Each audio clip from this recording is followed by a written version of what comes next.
Assalamualaikum warahmatullahi wabarakatuh. Sahabat jejak sufi yang kami muliakan, dimanapun Anda berada. Manusia hidup di dunia ini tidak sendirian. Selain sesama manusia, ada pula makhluk lain yang tak kasat mata, yaitu setan, yang selalu berusaha menyesatkan manusia dari jalan kebenaran. Padahal manusia adalah makhluk yang dimuliakan oleh Allah. Ia diciptakan dengan bentuk terbaik, dibekali akal dan hati yang mampu mengangkat derajatnya bahkan lebih tinggi dari malaikat. Namun jika hawa nafsu dibiarkan liar tanpa kendali, manusia bisa jatuh lebih rendah dari binatang. Karena kasih sayangnya, Allah memperingatkan manusia agar waspada terhadap tipu daya iblis. Ia membisikkan godaan secara halus hingga mencoba menembus hati manusia. Oleh karena itu, Allah menegaskan dalam Al-Quran bahwa setan adalah musuh yang nyata bagi manusia. Laksana sebuah pasukan perang yang terorganisir, para setan berada di bawah komando iblis. Mereka melancarkan serangan dengan cara yang terukur dan sistematis, menyusup ke berbagai sisi kehidupan manusia.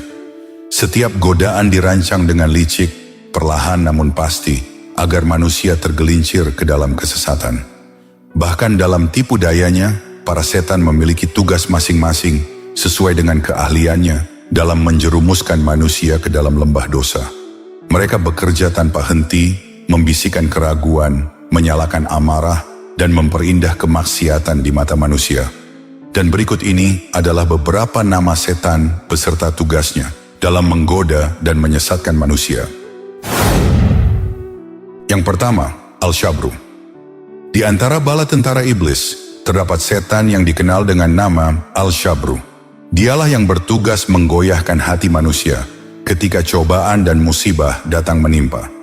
Saat manusia diuji dengan kesedihan, kehilangan, atau kesulitan hidup, Al-Shabru membisikkan kegelisahan ke dalam hati.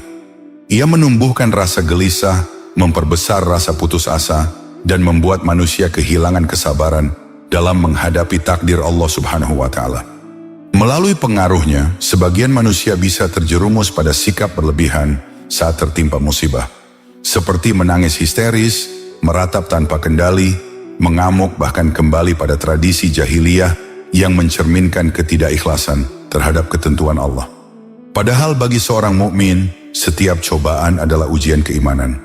Kesabaran dan keteguhan hati adalah perisai yang akan mematahkan bisikan Al-Shabru.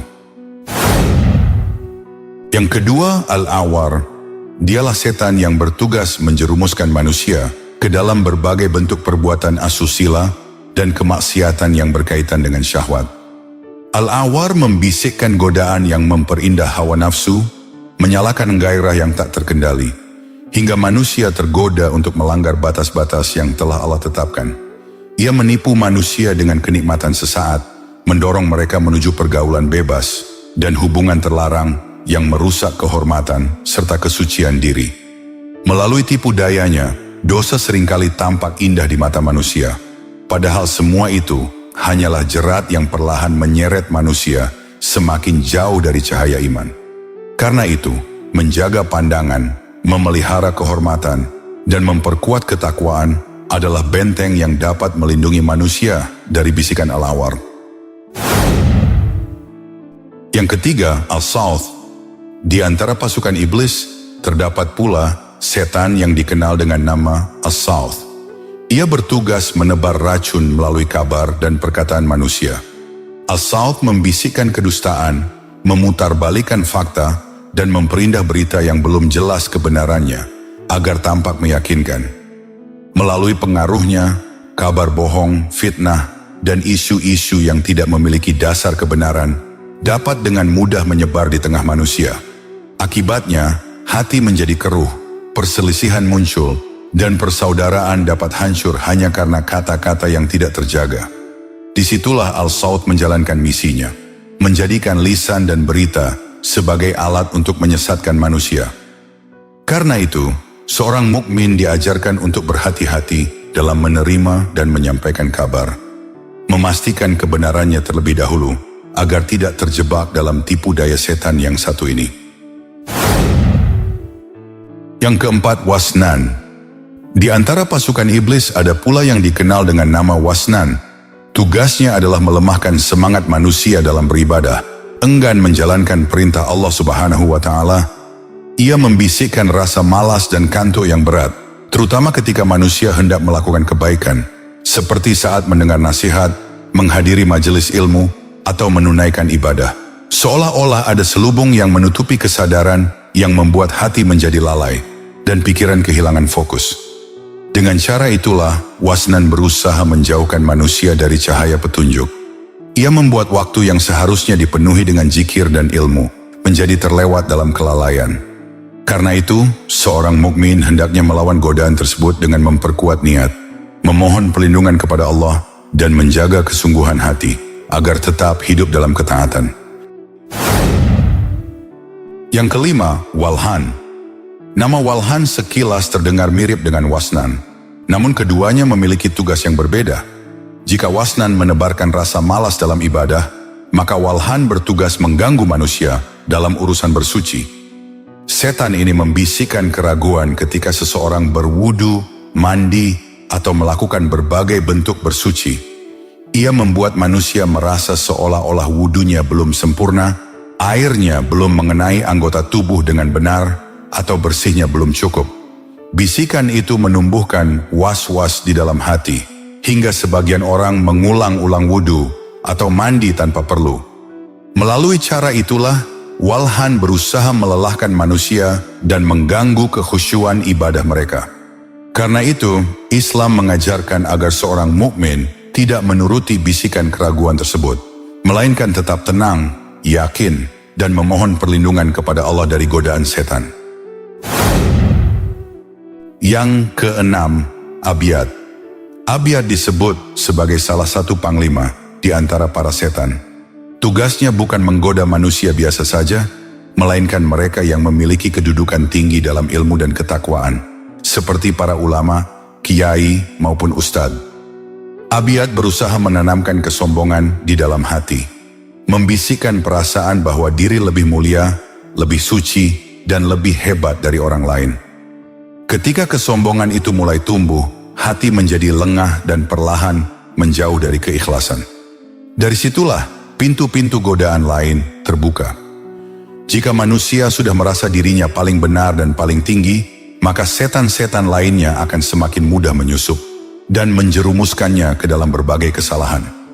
Karena itu, kerendahan hati dan keikhlasan adalah perisai utama, agar manusia tidak terperangkap dalam tipu daya abyad yang halus namun berbahaya. Yang ketujuh, Dasim. Tugas Dasim dan pasukannya adalah menggoda manusia melalui urusan perut dan hawa nafsu makan. Dasim membisikkan rasa rakus dan ketamakan, membuat manusia makan tanpa batas, hingga seolah tidak pernah merasa cukup. Ia memperindah sikap berlebihan dalam menikmati makanan, hingga manusia lupa akan adab dan rasa syukur kepada Allah Subhanahu wa Ta'ala. Karena itu, Islam mengajarkan agar setiap muslim memulai makan dengan menyebut nama Allah. Sebab jika manusia makan tanpa berdoa, maka setan ikut mengambil bagian di dalamnya. Dengan menjaga adab makan, bersikap sederhana, dan selalu mengingat Allah, manusia dapat menutup pintu bagi godaan Dasim yang menjerumuskan pada kerakusan dan kelalaian. Yang kedelapan, Khinzab. Di antara setan yang dikenal dalam riwayat adalah Khinzab dan pasukannya. Mereka memiliki tugas khusus mengganggu manusia saat beribadah, terutama ketika menunaikan salat. Khinzab membisikkan berbagai keraguan di dalam hati. Ia membuat manusia menjadi was-was terhadap amal yang dikerjakannya, seolah-olah salatnya tidak sah, bacaannya keliru, atau ibadahnya tidak diterima. Bisikan itu perlahan meruntuhkan kekhusyuan dan melemahkan keyakinan seseorang dalam beribadah. Dengan cara itulah, Khinzab berusaha mengacaukan hubungan seorang hamba dengan Tuhannya.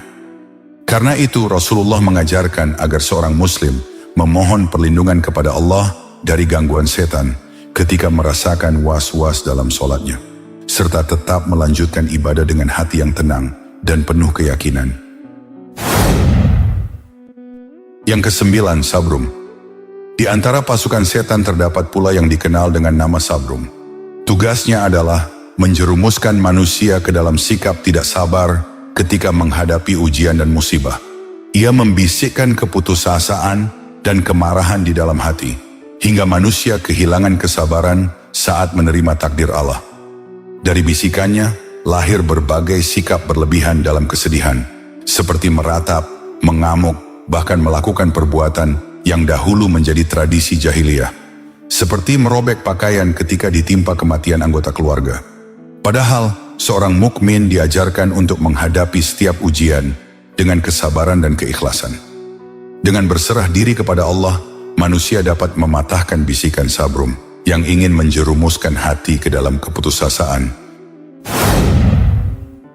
Yang ke-10, Al-Zalanbur. Al-Zalanbur bersama pasukannya sering berada di tempat-tempat perdagangan, seperti pasar dan pusat transaksi manusia.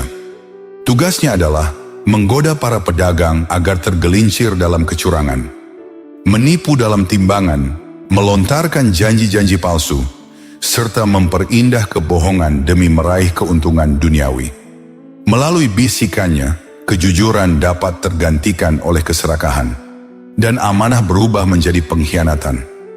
Padahal dalam Islam, perdagangan yang jujur adalah amal yang mulia. Seorang pedagang yang menjaga kejujuran dan amanah akan memperoleh keberkahan dari Allah Subhanahu wa Ta'ala. Dengan cara itulah, seorang mukmin dapat selamat dari tipu daya Al-Zalanbur yang berusaha menodai transaksi manusia dengan kecurangan. Demikianlah beberapa nama setan beserta tugas-tugasnya dalam menggoda dan menyesatkan manusia. Mereka bekerja dengan berbagai cara, halus maupun terang-terangan, untuk menjerumuskan manusia ke dalam dosa dan kelalaian. Namun sesungguhnya, tipu daya setan tidaklah kuat bagi orang-orang yang beriman. Selama manusia senantiasa mengingat Allah, menjaga ibadah, dan memohon perlindungan kepadanya, maka segala bisikan itu dapat dipatahkan. Sebab pada akhirnya, perlindungan yang paling kuat bagi manusia hanyalah berada di bawah naungan rahmat Allah Subhanahu wa Ta'ala. Akhirul kata, wallahu a'lam bishawab. Sampai di sini dulu perjumpaan kita kali ini. Semoga bermanfaat. Wassalamualaikum warahmatullahi wabarakatuh.